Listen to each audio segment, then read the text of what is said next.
still there is a difference in designing and creativity. Photoshop is all about actually the creative person. मतलब it's a creative designer, मतलब वो creative designers के लिए जो new चीजें बनाते हैं, जो न्यू चीजें इन्वेंट करते हैं। और एक्चुअली उन्हीं टूल्स से बनी हुई चीजें जो हैं वो टेम्पलेट की फॉर्म में कैनवा पर पड़ी हुई है। उससे सिर्फ ये हो जाता है कि आप लोगों का काम मोर एफिशिएंट हो जाता है। तो बजाय इसके कि आप उसकी बहुत एक्सपर्टीज पे जाएं, आप अपने मुताबिक, अपने यूज के मुताबिक कैनवा जैसे सॉफ्टवेयर को यूज करके अपने बिजनेस को इजीली मैनेज कर सकते हैं और आपका काम, आप कम टाइम में ज्यादा काम कर पाते हैं। तो सेम इसी तरह जब हम वीडियो एडिटिंग की बात करते हैं, तो ये आपको ये माइंड में रखना कि it's not all and all कि भाई आप बहुत प्रोफेशनल लेवल पे इसको ले जाओगे। It's all the basic thing. AI, वही बात है कि अभी जैसे कि हमने एआई में भी देखा था कि एआई की ना, there is some limitations in AI, कि हम लोग उससे चीजों का आइडिया ले सकते हैं, उससे चीजें जनरेट कर सकते हैं, उससे चीजें ऑटोमेट कर सकते हैं, but still we need some human loop in the utilisation of AI. It means कि हमें ह्यूमन माइंड चाहिए ही होगा उन चीजों को मजीद ट्रांसफॉर्म करने के लिए। सेम इसी तरह ये आपने नहीं सोचना कि भाई it's something like all and all you are at a pro level. No, it's just a general level. और इसके अंदर भी अभी इतना कुछ है कि आप लोग आप लोग सिर्फ इन्हीं टूल्स के ऊपर भी जो इस हम करवाएंगे, सिर्फ अगर इन्हीं टूल्स के ऊपर भी आप ग्रिप कर लोगे तो आप बहुत अच्छी वीडियोस बना सकते हो कि आपको जरूरत ही नहीं पड़ेगी कि आप प्रीमियम प्रो पे जाओ। ठीक है, अगर ये उस चीज पे होगा कि अगर आप अपने अपने लिए वीडियो एडिटिंग को एक एज अ कैरियर चूज करते हो और फिर आप बहुत हाई लेवल और बहुत ही वो लेवल जिसमें आपको वीडियोस के अंदर भी बहुत क्रिएटिविटी लेकर आनी है, तो then go for the premium pro. ठीक है, इट्स अ सॉफ्टवेयर कि भाई और भी सॉफ्टवेयर हो सकते हैं। द थिंग इज कि अगर आपको इस अगर फर्ज करें कल को आप वीडियो एडिटिंग को एज अ कैरियर चूज करते हैं और उसके अंदर आप खुद को एक्सपर्ट लेवल पे लेके जाना चाहते हैं, then you should have understand कि इससे आगे आपको गोल ये बनाना है कि आप प्रो सॉफ्टवेयर की तरफ जा सकें, जिसमें सबसे बेस्ट इस वक्त यूज हो रहा है मार्केट के अंदर वो प्रीमियम प्रो ही है। तो सेम इसी तरह कैनवा के लिए अगर आपने नेक्स्ट लेवल पे जाना है, इट्स मीन कैनवा पे आपको बनी बनाई चीज मिल रही है तो you can design easily, but if you can create, then go for the Photoshop. Same like this, if you want to make edit videos, you can use these softwares. But if you can make high level videos जिसमें आप अपनी creativity add कर सकें, तो उसके लिए जितना आप परफेक्शन पे जाते जाएंगे, you can use pro level software, जो कि मार्केट के अंदर जो सबसे ज्यादा बेस्ट यूज हो रहा है, प्रोफेशनल्स जिसको यूज करते हैं, जो वीडियो एडिटर्स यूज करते हैं, जिनका काम सिर्फ वीडियो एडिटिंग है, वो फिर प्रीमियम प्रो को यूज करते हैं। और उसमें बहुत सारे ऐसे फीचर्स होते हैं कि आप एक वीडियो के अंदर बहुत सारी वेरिएशन, बहुत सारी क्रिएटिविटी ला सकते हैं। So it totally depends. अब फर्स्ट करें आपने अगर एक बिजनेस चलाना है, तो ये सारे सॉफ्टवेयर आपको वो सारी एक्सेस दे देंगे कि आप बड़े आराम से एक वीडियो को बड़े अच्छे लेवल का बना सकते हो। बट स्टिल अगर जिसे एक बहुत जिसको प्रो लेवल कहते हैं, उसके लिए फिर आप उन सॉफ्टवेयर पे जा सकते हो। लेकिन आपको फायदा क्या होता है ऐसे सॉफ्टवेयर से स्टार्ट करने का, कि शुरू में जब आप इन सॉफ्टवेयर से स्टार्ट लेते हैं तो आपको बेसिक सारी समझ आ जाती है। तो फिर जब आप कल को उन सॉफ्टवेयर पे भी जाना चाहेंगे तो आपको इजीली वो सॉफ्टवेयर समझ आ जाएंगे, और वो काम जो आपको बहुत टाइम लग के समझ आना था वो आपको इजीली समझ आ जाता है, और आप बहुत जल्दी उन सॉफ्टवेयर को सीख जाते हैं और आप प्रो लेवल पे काम करने लगते हैं, क्योंकि चीजें सारी यही होती हैं, बेस सारी यही होती है। आज हमने क्योंकि डिटेल में डिस्कस करना है क्लिप चैम्प को, हमने अभी तो हम एआई की कुछ और चीजों को पढ़ेंगे, लेकिन हम लोगों ने जनरेटिव एआई को पढ़ा, मतलब जनरेटिव एआई मैंने आप लोगों को एक्सप्लेन की थी। हरारकी और जनरेटिव एआई और इसके मॉडल से हमने आगे दोबारा स्टार्ट करना है इंशाल्लाह। लेकिन आज जो मैं आप कुछ चीजें जैसे अगर आपको याद हो तो मैंने आपको कुछ चीजें करवाई थी।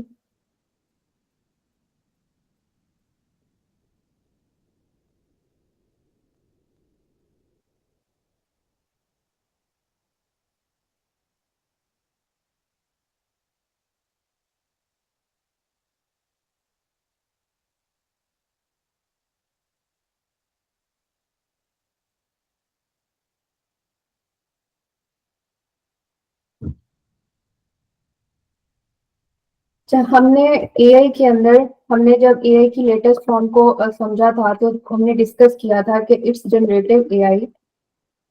अभी मैं एआई को ज्यादा डिस्कस नहीं कर रही, हम टू दी पॉइंट जरा चलना चाह रहे हैं। अगले लेक्चर से हम दोबारा एआई पे आएंगे तो आपको ये चीजें दोबारा रिकॉल हो जाएंगी, तो आपको समझ आ जाएंगी। अच्छा, हमारा जो मेन मकसद है, अगर आपको याद हो तो हमने एआई के डिफरेंट स्टेप्स पढ़े थे, फिर एआई की बिजनेस के अंदर इम्प्लीमेंटेशन पढ़ी थी, और फिर हमने ये देखा था कि इस वक्त मोस्ट लेटेस्ट जो एआई की फॉर्म है वो जनरेटिव एआई में आ गई है, जो कि generative AI he actually it's a form of AI. मतलब एआई की वैसे बहुत सी फॉर्म्स हैं, इवन जनरेटिव एआई के अंदर भी डिफरेंट मॉडल्स यूज होते हैं जो कि जनरेटिव एआई के डिफरेंट यूजेस को डिफाइन करते हैं। बट हम यहाँ पर बात कर रहे हैं जनरेटिव एआई का use in business. And when we are talking about the business, we have to understand कि हम जो है उन मॉडल्स पे बात कर रहे हैं जिन मॉडल्स को हमने बिजनेस के अंदर इम्प्लीमेंटेशन पे जिन पे बात करनी है। तो हम उन मॉडल्स को आगे जाके मजीद जब इसको मैं रिपीट करूंगी तो आपको समझ आ जाएगा। अब मॉडल्स को मैं दोबारा नेक्स्ट लेक्चर में रिपीट करूंगी, लेकिन अभी हम टू दी पॉइंट अगर बात करें तो हमने लास्ट लेक्चर के अंदर जब मॉडल्स को डिस्कस किया था इनिशियली, कि लार्ज लैंग्वेज मॉडल होता है, नेचुरल लैंग्वेज मॉडल्स होता है, it's a part of deep learning. And फिर हम लोग जो है वो लार्ज लैंग्वेज मॉडल्स और नेचुरल लैंग्वेजेस जो होती हैं उसको यूज करते हुए जनरेटिव एआई क्रिएट होती है। इट मीन्स कि इसको अगर मैं आसान लफ्जों में बताऊं तो हम एक इनपुट देते हैं, वो जो सिस्टम है वो इस तरीके से ट्रेन हुआ है कि वो जनरल इनपुट या लार्ज लैंग्वेज के जो मॉडल्स हैं जब उसको इनपुट देते हैं, मिसाल के तौर पे हम किसी भी जनरेटिव एआई के टूल के पास जाएंगे तो हम उसको कोई इंस्ट्रक्शन देते हैं। वो इंस्ट्रक्शन अब इतनी जनरलाइज फॉर्म में उसको देते हैं, वो किसी भी जुबान में हो सकती है, वो किसी भी टॉपिक पे हो सकती है, तो वो उसको इतने जनरलाइज, यानी कि ये वाले जो सिस्टम है ये इस तरह ट्रेन किए गए हैं, यानी वो मॉडल जो जनरेटिव एआई में काम करते हैं ये इस तरह ट्रेन किए गए हैं कि general language and large language की मैक्सिमम लेवल ऑफ क्यूरीज भी आ जाएं, मैक्सिमम लेवल ऑफ इनपुट्स भी अगर उसको दिए जाएं, तो वो ट्रेन है इतने ज्यादा कि वो न्यूरल सिस्टम पे काम करते हैं और आपके सामने एक बेस्ट आउटपुट ले आते हैं बेस्ड ऑन डाटा। ठीक है, कि अब उनको जनरलाइज फॉर्म पे तैयार किया गया, यानी उनको इस तरीके से तैयार किया गया है, उनको रिस्ट्रिक्ट नहीं किया गया कि भाई इस स्पेसिफिक प्रॉब्लम को ही तुमने सॉल्व करना है।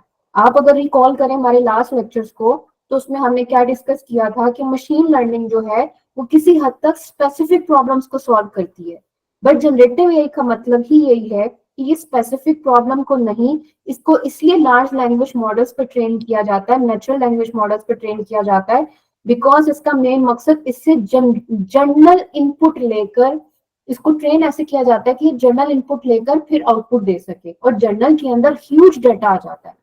अब इसको अगर मैं माइंडसेट के ऊपर भी बात करूं, तो जैसे हम लोग शुरू से ये को समझ रहे हैं ह्यूमन माइंडसेट के मुताबिक भी, तो इसको ऐसे समझें कि मैंने वैसे उसमें डिस्कस भी किया था, इसको मैं दोबारा रिपीट कर देती हूँ कि ह्यूमन, जैसे कि मैंने बताया था कि जब इंसान अपने दिमाग की डिफरेंट स्टेजेस से गुजरता है, कि पहली स्टेज पे उसके पास बहुत सारा रॉ डाटा होता है, बहुत सारी बाहर की इंफॉर्मेशन होती है, उसके क्वेश्चंस होते हैं, उसके प्रॉब्लम्स होते हैं, फिर वो आहिस्ता आहिस्ता अपने डाटा को रिफाइन करता है। ठीक है, फिर वो जैसे जैसे डाटा को रिफाइन करता है तो फिर उसके पास टू द पॉइंट डाटा होता है, फिर वो उस डाटा की बेस पर एनालिसिस करना शुरू करता है, और जैसे जैसे वो एनालिसिस करना शुरू करता है तो वो फिल्टर आउट करके टू द पॉइंट चीजों पे काम करता है, और फिर उसकी बेस पर वो अपने अंदर से भी चीजों की क्रिएटिविटी डेवलप करके उसकी बेस पे डिसीजन लेता है। लेकिन वो डिसीजन होते हैं, लाइक फॉर एग्जांपल, वो उसकी अपनी इंटेलिजेंस से वो डिसीजन लिए जाते हैं। मतलब अगर वो बाहर के फालतू डाटा को रिफाइन करेगा और वो अपने टू दी पॉइंट चीजों पे काम करेगा, फिल्टर डाटा पे काम करेगा, और फिर वो उससे डिसीजन मेकिंग करेगा, तो वो एक बेटर डिसीजन ले पाता है। फिर आपको अगर याद होगा तो मैंने बोला था कि फिर जब वो ट्रांसफॉर्म होता होता आपका जो दिमाग है वो एक ऐसी स्टेज पे आ जाता है कि वो अपनी इंटेलिजेंस को समझने लगता है, वो अपनी इनर इंटेलिजेंस को समझने लगता है, वो अपनी डिवाइन पावर्स को समझने लगता है।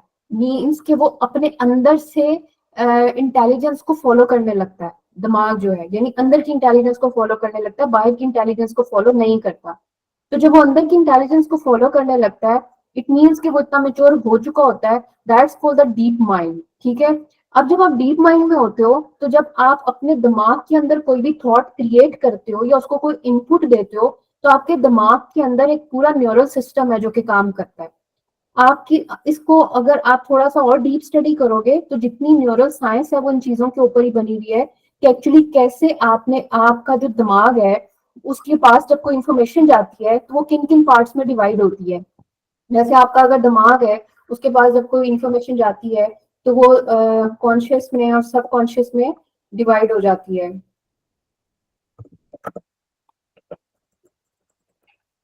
आपके ना कॉन्शियस और सबकॉन्शियस के ऊपर मैं स्पेशली कुछ बहुत डिटेल में रखूंगी, क्योंकि ये बहुत ज्यादा इंपॉर्टेंट है आपकी लाइफ के लिए।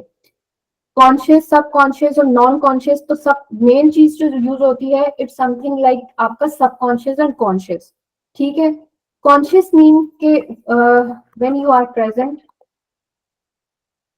When you are aware, and subconscious mean when you adopt the information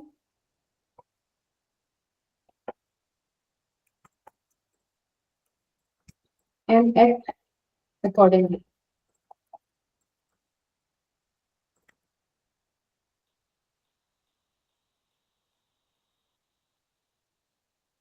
ये चीज है, इसके ऊपर मैं बहुत डिटेल में आपके साथ एक लेक्चर भी रखूंगी इंशाल्लाह। ये बहुत इंपॉर्टेंट टॉपिक है। अब ये आपके दिमाग का, it's like about your mind या ब्रेन, जो भी है आप उसको समझें। अब ना ये जो दो चीजें हैं, आपने असल में, जो कामयाब लोग हैं ना, वो क्या करते हैं कि वो अपना सबकॉन्शियस जो होता है ना, वो खुद तैयार करते हैं, और वो अपने कॉन्शियस के अंदर जीते हैं, वो अपने कॉन्शियस में रहते हैं ऑल द टाइम। जब आप ये प्रैक्टिस करेंगे ना प्रेजेंट मोमेंट में रहने की, तो you will be more more in your conscious mindset. ठीक है, और आप अपने कॉन्शियस माइंडसेट में जितना ज्यादा रहना शुरू कर देंगे, उतना आपकी जिंदगी के आप बेटर डिसीजन लेने लगेंगे, आप अपने काम पे ज्यादा फोकस कर सकेंगे, और you will be fully aware कि आपको पता लगने लगेगा, अगर आप कुछ गलत कर रहे हैं तो पता चलने लगेगा, सही कर रहे हैं तो पता लगेगा आप क्या कर रहे हैं। इट मीन्स कि you will be in the state of mind where you are totally aware what are you doing. अभी जैसे बहुत से लोग ऐसे हैं जो अपने सबकॉन्शियस से चल रहे हैं, उनको उनका सबकॉन्शियस कंट्रोल कर रहा है। कैसे? जैसे ही फर्स्ट करें आप पैदा हुए, आपको इस आपके माहौल ने आपको सोच सोच देना शुरू कर दी, आपको एक तरबियत मिलना शुरू हो गई, और वही सब चीजें जो आपने बाहर के माहौल से ली, वो आपका माइंड बनता गया, और आप उसी को परसीव करते गए, और आप उसी के ऊपर लाइफ गुजार रहे हैं। That's actually, it's not life, it's not you. और असल कामयाबी क्या है कि when you will be able to undo your present paradigm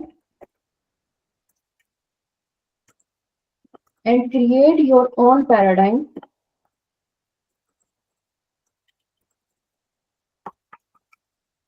based on your mindset.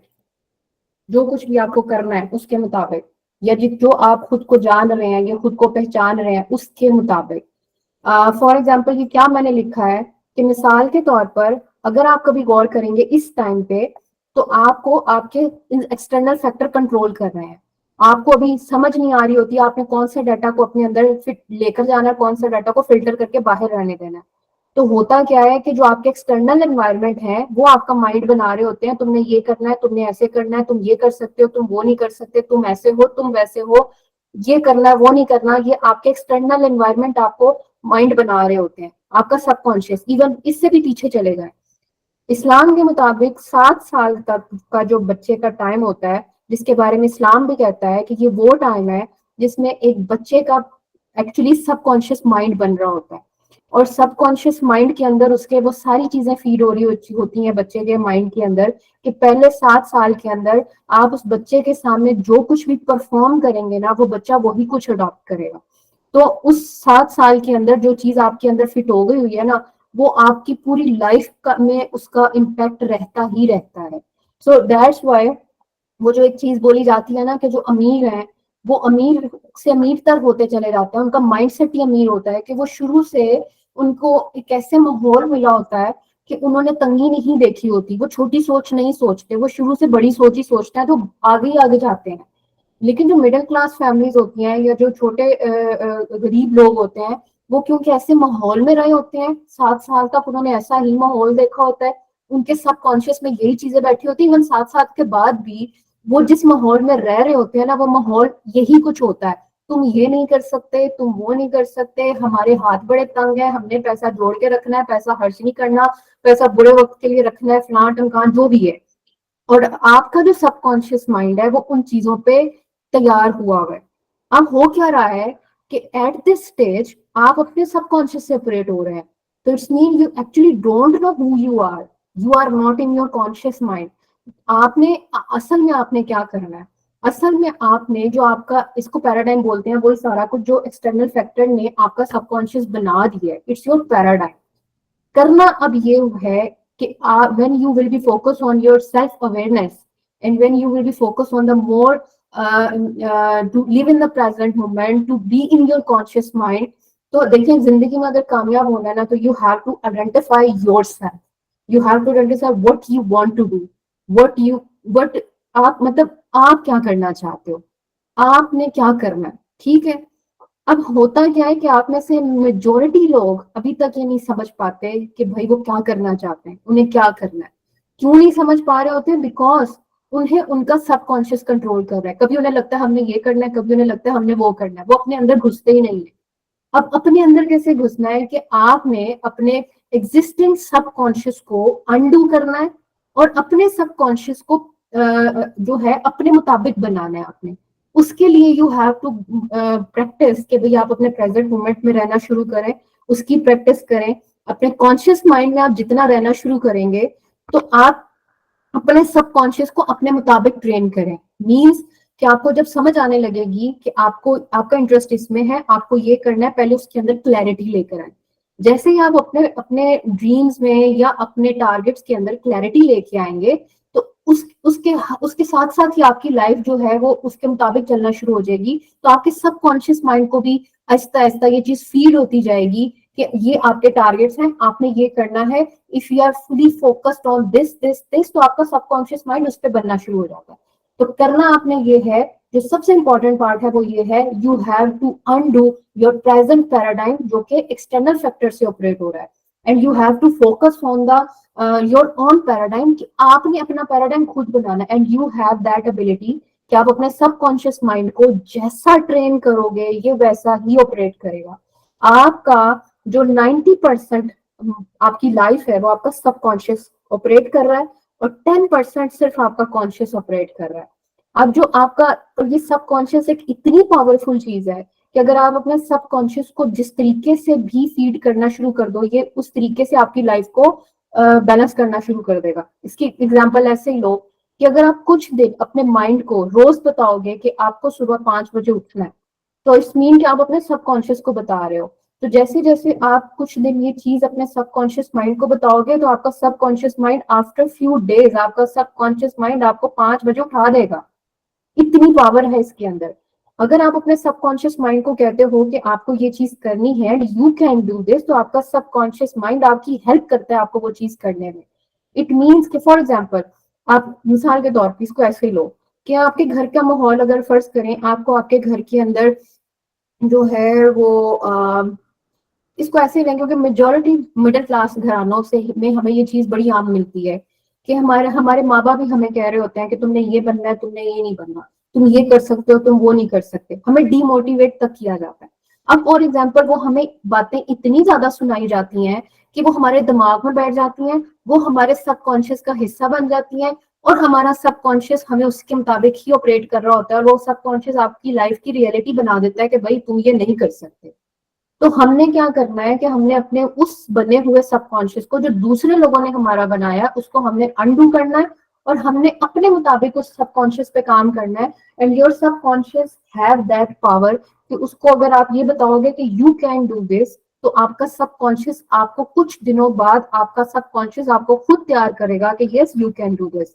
तो बजाय इसके कि ये सारी अल्लाह ने जो पावर्स आपको दी हैं, उन पावर से मिस यूज होने की बजाय आप उनको अपने मुताबिक यूज कर सकते हो। अल्लाह ने आपको ये पावर दी है, आपको ये सब कुछ दिया है कि आप अपने सबकॉन्शियस को अपने मुताबिक तैयार करो और उस फिर सबकॉन्शियस आपको उसके मुताबिक ऑपरेट करेगा। अब आते हैं कि हम जनरेटिव एआई की बात कर रहे थे, तो जब हम डीप माइंड पे आते हैं, इट्स समथिंग, जब हम ब्रेन के लेवल पे आ जाते हैं, तो फिर हम लोग, हमारा माइंड है लाइक एक कॉन्शियस माइंड है, एक सबकॉन्शियस माइंड है, और हमारे दिमाग के अंदर न्यूरल सिस्टम पूरा काम कर रहा है।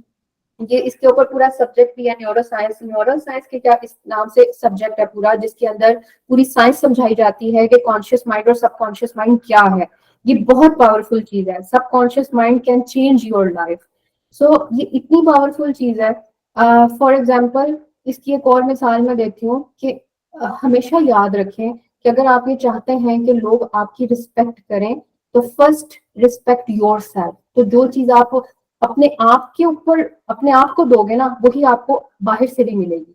तो जो चीज अगर आप चाहते हो कि आप लोग आपसे मोहब्बत करें, तो आप मोहब्बत करना शुरू कर दो, लोगों के साथ प्यार से पेश आओ, लोगों के साथ खलूस के साथ पेश आओ। सो द थिंग इज कि आपको जो चीज हासिल करनी है ना, उसके उस लेवल पे आ जाओ। आपको ये नहीं उस लेवल पे खुद आना है। ये कोई मुश्किल काम नहीं है, लेकिन फॉर एग्जाम्पल अगर आप दूसरों से कुछ चीज लेना चाहते हैं ना, तो उसके ऊपर पहले खुद आ जाओ, अपनी जात को पहले वहां पे रखो। और अगर उस चीज के ऊपर आप अपनी जात को रखेंगे, तो आपको बाहर से भी वही चीज मिलेगी। फॉर एग्जाम्पल, अगर आप अंदर से खुश है ना, तो आपको बाहर की दुनिया अच्छी लगने लगती है। अगर आप चाहते हैं कि लोग आपके साथ अच्छे से पेश आए, तो आपको अपने अपने आप को भी अपने आप को पहले अच्छे से ट्रीट करना है। Love your self, respect your self, understand your self. अपनी रिस्पेक्ट करवाना सीखें, अपनी डिसरिस्पेक्ट मत करवाएं। तो इन चीजों पे बहुत सख्ती से काम करें, बिकॉज जितना हम खुद को डाउन करेंगे, हमें बाहर से भी यही कुछ मिलेगा। सो द थिंग इज कि आप इन सारी चीजों को अपने मुताबिक यूज कर सकते हो, बट अगर आपको ये करने आते हैं। अल्लाह ताला ने ये सिस्टम ऐसा बनाया कि अगर आपको सिस्टम की समझ आ जाए, तो आप अपने माइंड को कंट्रोल करोगे। लेकिन हो क्या रहा है कि अभी माइंड आपको कंट्रोल कर रहा है। तो अब फॉर एग्जाम्पल, जब इस लेवल पे आते हो आप, कि आप अपने फिल्टर डाटा कर लेते हो, आपको लर्निंग्स हो जाती हैं, आप कॉन्शियस माइंड और सबकॉन्शियस माइंड को अंडरस्टैंड करने लगते हो, तो आपके दिमाग का एक पूरा न्यूरल सिस्टम है। जब उसके पास एक राइट इंफॉर्मेशन आती है, तो वो उसको प्रोसेस करता है, और उसको प्रोसेस करने के बाद रिफाइन करके एक एक बहुत स्पेसिफिक आउटपुट देता है। ठीक है। सेम इसी तरह हमारी लाइफ में है कि जब आप इस लेवल पे आ जाते हैं, आप हर चीज को आइडेंटिफाई करने लगते हैं, तो आपका जो न्यूरल सिस्टम होता है ना, वो बहुत कंट्रोल्ड न्यूरल सिस्टम होता है। तो उसमें जितनी जितनी वैलिड इनपुट आएगी, उतना ही एक्यूरेट रिजल्ट, आपका एक्यूरेट डिसीजन आप अपनी लाइफ के ले पाएंगे। आप अपनी लाइफ को एक्यूरेट वे से डिजाइन कर पाएंगे। So that actually the mindset. अब इसको अगर साइंस की बात करें, तो उन्होंने इस पूरे सिस्टम को जनरेटिव एआई की फॉर्म में बता दिया है कि मिसाल के तौर पे आपका एक पूरा न्यूरल सिस्टम है, उसके अंदर आप जितना जर्नल इनपुट दोगे, और उसको ट्रेन ऐसे किया गया है कि वो जितना उसको स्पेसिफिक इनपुट तो देना ही है, अब वो स्पेसिफिक जितना उसको करते जाओगे, उतना ही ये बेस्ट आउटपुट देता जाएगा। तो it's a stage of AI, आसान लफ्जों में, जो कि मैं आपको रिलेट करके समझा रही होती हूँ ताकि आपके कॉन्सेप्ट क्लियर हो जाए। ठीक है। तो इसके अंदर न्यूरल नेटवर्क, साइंस इसके लिए जो वर्ड यूज करी है, दैट्स कॉल्ड न्यूरल नेटवर्क। ठीक है। जो दिमाग यूज करता है, वो न्यूरल सिस्टम होता है, और इसकी पूरी एक साइंस है। तो आप इसके ऊपर भी बेशक स्टडी कर सकते हैं कि ये न्यूरल साइंस क्या है, जिसके अंदर कॉन्शियस और सबकॉन्शियस माइंड सारा कुछ होता है। ये सारी चीजों की साइंस आपको आहिस्ता आहिस्ता खुद ही समझ आने लगेगी कि ये ब्रेन इतनी पावरफुल चीज है कि you can control everything with in your self. तो जब आप खुद विद इन योर सेल्फ कोई भी चीज कंट्रोल करना शुरू कर देते हैं ना, तो आपकी बाहर की दुनिया खुद ही चेंज होना शुरू हो जाती है। अच्छा, अब आते हैं हम के जनरेटिव एआई की बात कर रहे थे। अब जनरेटिव एआई के जो मॉडल हैं, वो इसी तरीके से ट्रेन किए गए हैं कि हमने एक इनपुट देनी है। अब एक चीज याद रखें, जो आगे जाके प्रॉम्प्ट डिजाइनिंग में हमने सीखनी है, वो ये है कि जितनी एक्यूरेट इंफॉर्मेशन आप देंगे, उतना अच्छे डिसीजंस आप ले सकेंगे, उससे उतने अच्छे आउटपुट ले सकेंगे। तो हमने इसके अंदर डिस्कस किया था, जब हमने इसको किया था, तो हमने डिस्कस किया था टेक्स्ट टू टेक्स्ट, मतलब इससे हम जो बिजनेस में चीजें इंप्लीमेंट हो रही हैं, इट्स समथिंग लाइक जो कि टेक्स्ट जनरेशन है, इमेज जनरेशन है, ऑडियो जनरेशन है, स्पीच जनरेशन है, तो कोड जनरेशन है। इट मींस कि हम इनपुट देकर उसको स्पेसिफिक करके अपने काम का बेस्ट आउटपुट ले सकते हैं, जिससे हमारा बहुत सा काम जो है एफिशिएंट हो सकता है। ठीक है, तो बिजनेस में जो चीजें यूज हो रही हैं, it's all about text generation, because business को हमने किसी कंटेंट फॉर्म में डिजिटल मीडिया पर डालना होता है।